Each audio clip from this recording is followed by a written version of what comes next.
Hello students, class 11th मैंने आपको दूसरा चैप्टर पूरा पढ़ा दिया है और अब मैं आपको इसके कुछ आंकिक प्रश्न कराऊंगा, तो आप इनको ध्यान से देखें और समझने का प्रयास करें।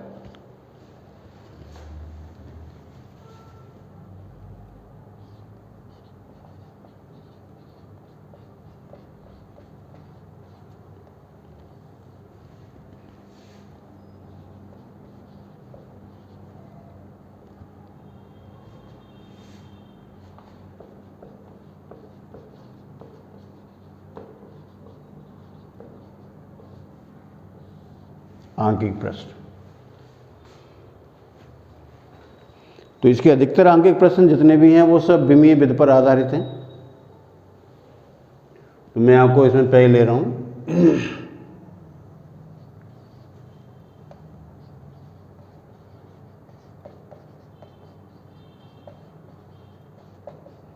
विमीय विधि से एक न्यूटन बल को डाइन में बदलो। तो बल के दो मात्रक होते हैं, एम के एस में डाइन न्यूटन होता है और सी जी एस में डाइन होता है, यानी आपको एम के एस से सी जी एस के अंदर जाना है इसमें। तो भी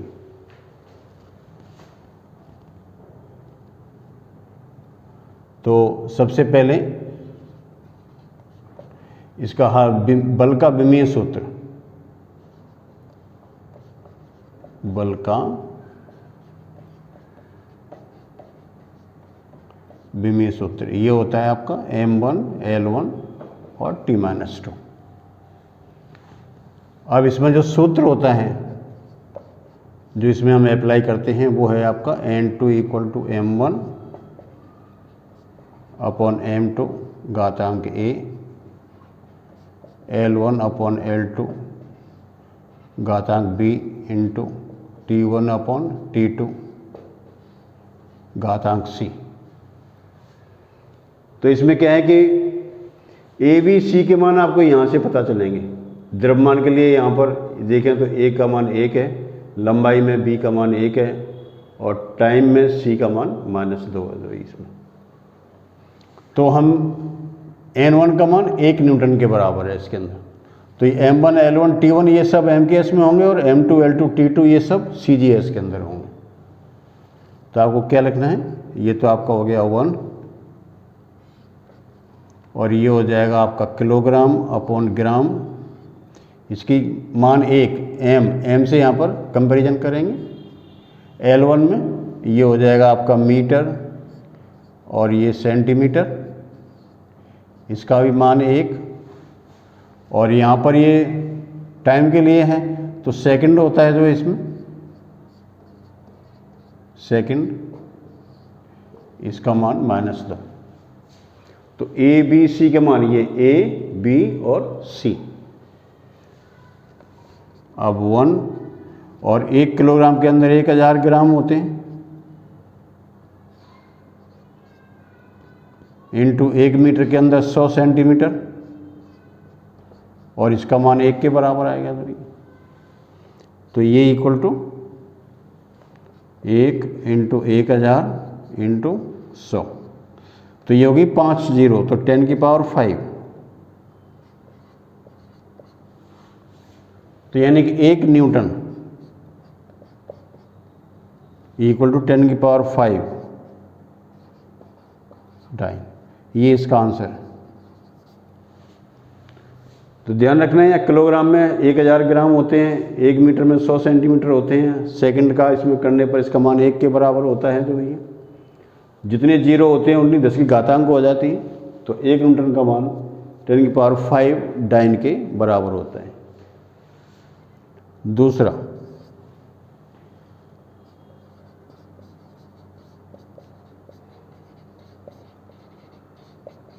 विमीय विधि से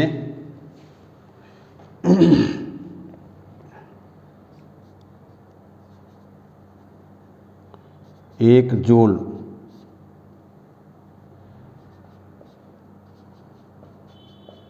ऊर्जा को अर्घ में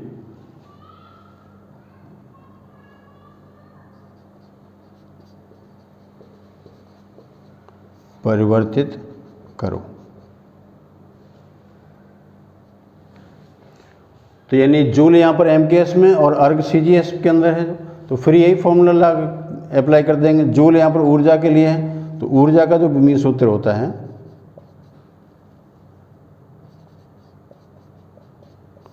ऊर्जा का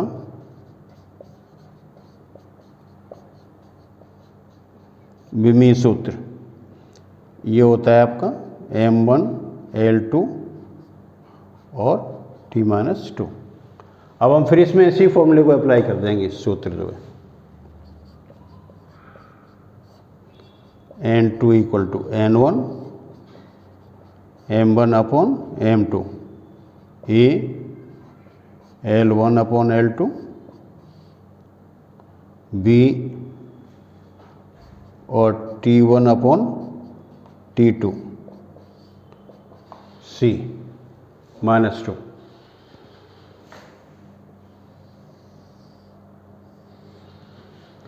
तो MLT M1 L1 T1 MKS और M2 L2 T2 CGS। ABC के मान ये A का मान यहाँ 1, B का मान यहाँ 2 और C का मान -2।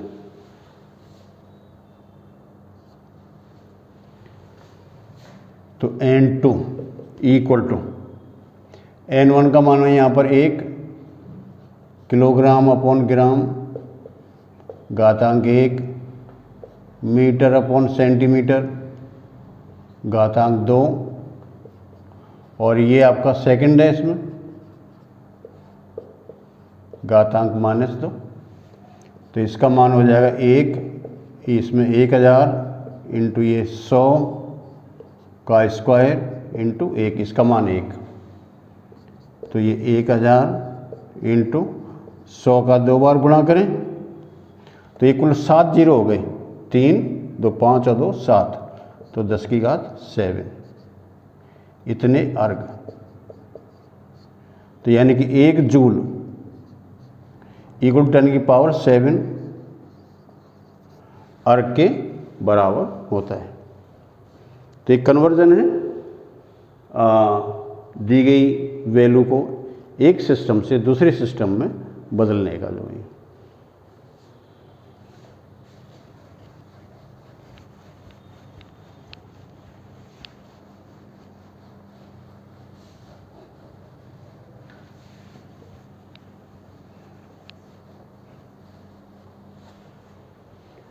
अब मैं आपको इसका तीसरा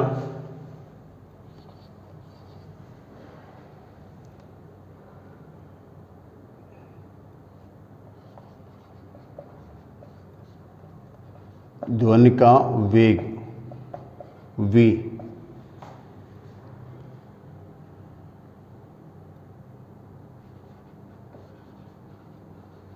माध्यम में दाब p तथा घनत्व d पर निर्भर करता है। विमीय विधि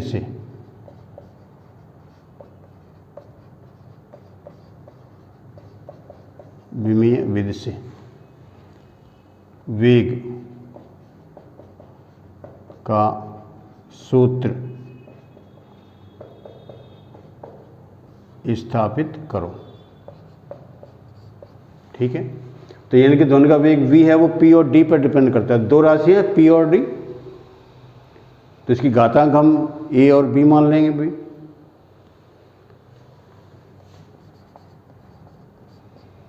तो मान लेंगे माना दाब p तथा घनत्व d क्रम से x व y घातों पर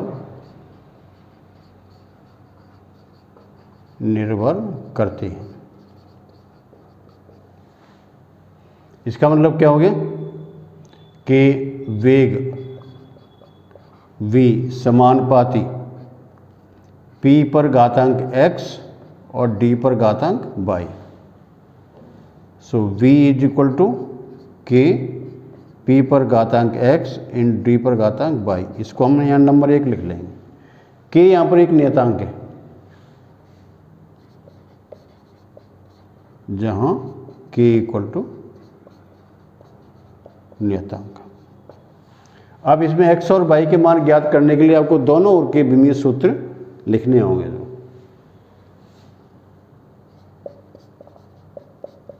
दोनों ओर के विमीय सूत्र लिखने पर, तो वेग के लिए लिखेंगे तो ये होता है आपका m0 L1 और t-1। k को छोड़ दो, इसमें दाब का होता है बल बटे क्षेत्रफल, तो ये होता है आपका m1 L-1 और t-2 इसकी घातांक x इंटू आयतन, ये आपका घनत्व, इसका होता है m1 L-3 इसकी घातांक y। तो घातांकों के नियमानुसार mx L-x t-2x into m y और ये L-3y।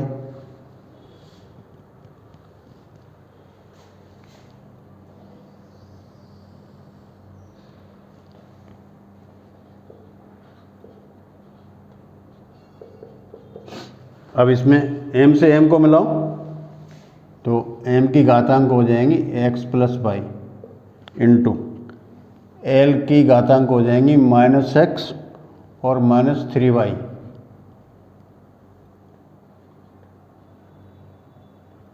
और t की आ जाएंगी -2x। m को m से लगाना है, l को l से और t का, तो घातांकों के नियम के अनुसार तो mlt की घातों की तुलना करने पर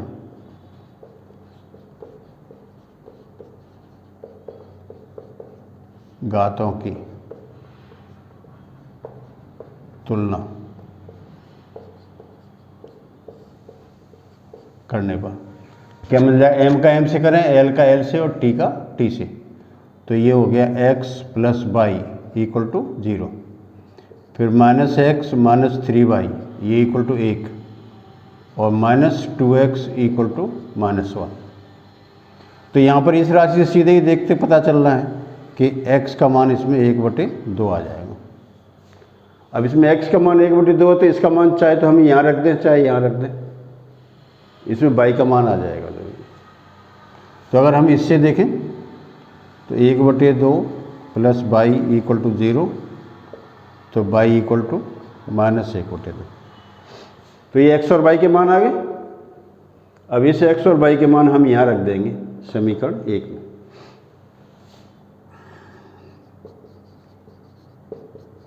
y के मान समीकरण 1 में रखने पर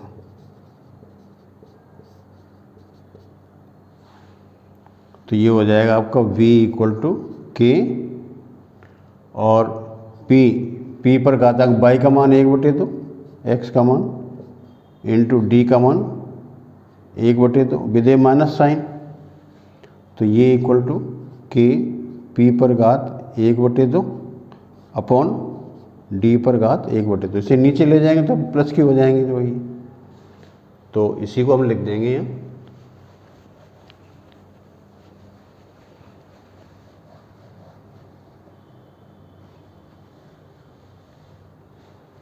v equal to k p upon d, इस सब पर घातांक आ जाएगा 1/2। So v equal to k, घातांक 1/2 का मतलब होता है वर्गमूल under root p upon d। ये इसका विमीय सूत्र हो गया। तो इस तरीके से अगर आपको के का मान यहाँ मालूम है तो इसकी वैल्यू लिख दो, नहीं मालूम है तो नहीं लिखना है। सामान्यतः के का मान 1 के बराबर होता है, इसलिए इसका मान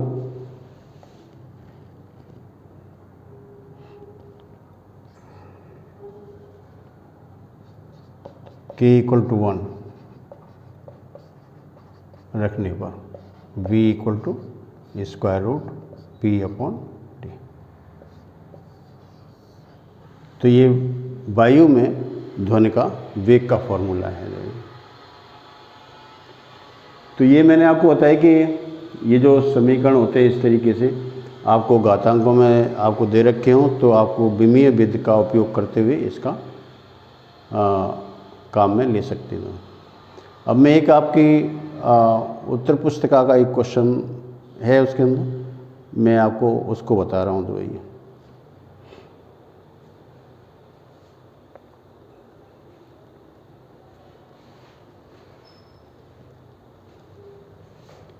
तीसरा, ये चौथा क्वेश्चन।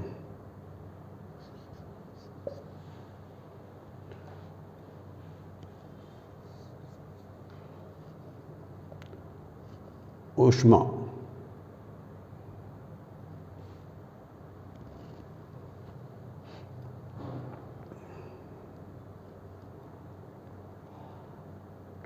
ये इसमें आपको दिया गया है कि ऊष्मा 1 calorie equal to 4.2 joule.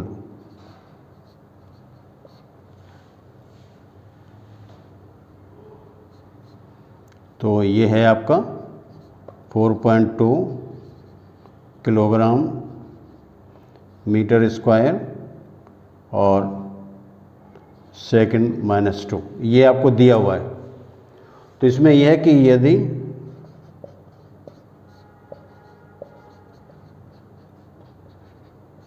Kilogram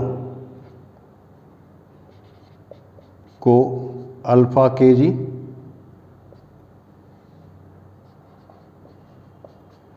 metre को बीटा मीटर तथा सेकंड को गामा सेकंड में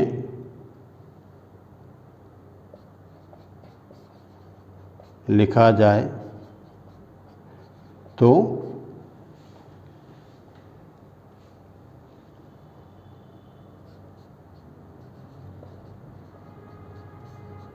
एक कैलोरी को अल्फा बीटा गामा के पदों में लिखो। ये है क्वेश्चन।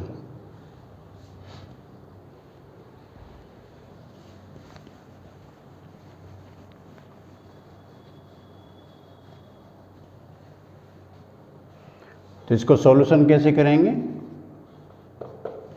आपको दे रखा है कि भी किलोग्राम को अल्फा किलोग्राम के अंदर व्यक्त करना है। इसका मतलब यह है कि अल्फा के जी इक्वल टू 1, इसलिए के G equal to 1 upon alpha और ये equal to alpha minus 1। 1 meter beta, meter equal to 1, so meter equal to 1 upon beta, so ये इक्वल टू बीटा माइनस 1। और अगर आपको अल्फ़ा सेकंड इक्वल टू 1 तो second equal to 1 upon gamma, so ये equal to gamma minus 1। बस अब इनके जो मान है वो यहाँ पर रख देने इसके अंदर। अतः 1 calorie equal to 4.2 kilogram. Kilogram के स्थान पर हम ये रखें एल्फा माइनस 1, मीटर स्क्वायर तो ये बीटा माइनस 2 का स्क्वायर, और सेकंड के स्थान पर ये गामा माइनस 1 माइनस 2। तो आप इसको देख सकते हैं कि 1 कैलोरी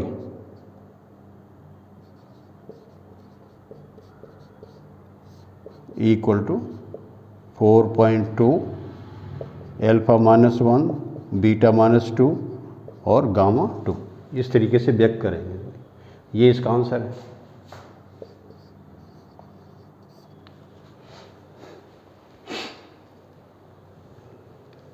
आपके जो बोर्ड की बुक है उसका एक क्वेश्चन और है आपका।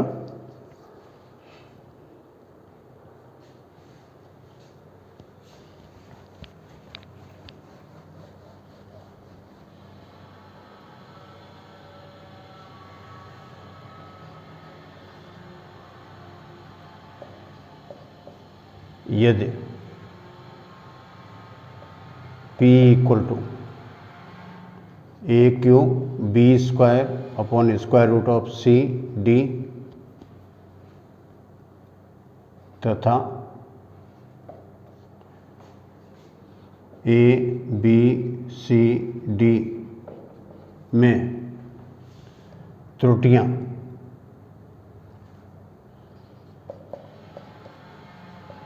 प्रतिशत त्रुटि क्रम से 1%,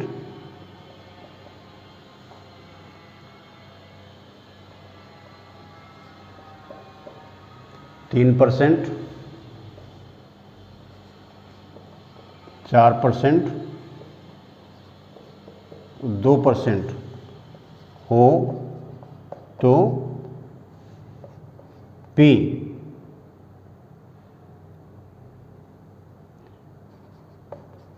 में त्रुटि प्रतिशत त्रुटि ज्ञात करो। प्रतिशत त्रुटि ज्ञात करो।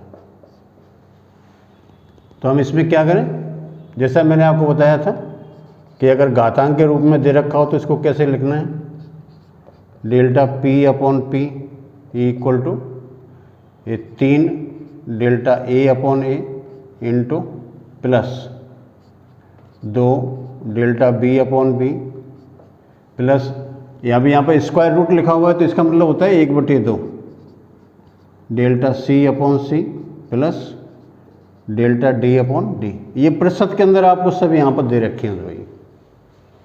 तो ये है यहाँ पर 3, इसका मान दे रखा है 1% plus 2 delta B upon B का मान 3% plus 1/2 delta C upon C का मान 4% प्लस इसका मान है आपका 2% डेल्टा D अपॉन D। ये जो वैल्यू है वो इसके बराबर है, ये वैल्यू इसके बराबर है, डेल्टा C अपॉन C ये है, डेल्टा D अपॉन D ये है। तो यहाँ पर ये जो 2 दे रखा है इसे 4 को कैंसिल कर देंगे 2 बार, तो ये रह जाएंगे आपके 3% प्लस 6% प्लस 2% प्लस 2%। तो ये हो जाएंगे अब 6 3 9 9 4 13, तो ये आ जाएंगे 13%। ये है डेल्टा P अपॉन P, ये इसका आंसर है। तो यानी कि P में जो प्रतिशत त्रुटि होगी वो 13% के बराबर होगी जो है। अब इसमें मान लो P का मान आपको दे रखा हो तो डेल्टा P का मान निकाल सकते हैं, कितनी वैल्यू इसकी होगी तो वही। तो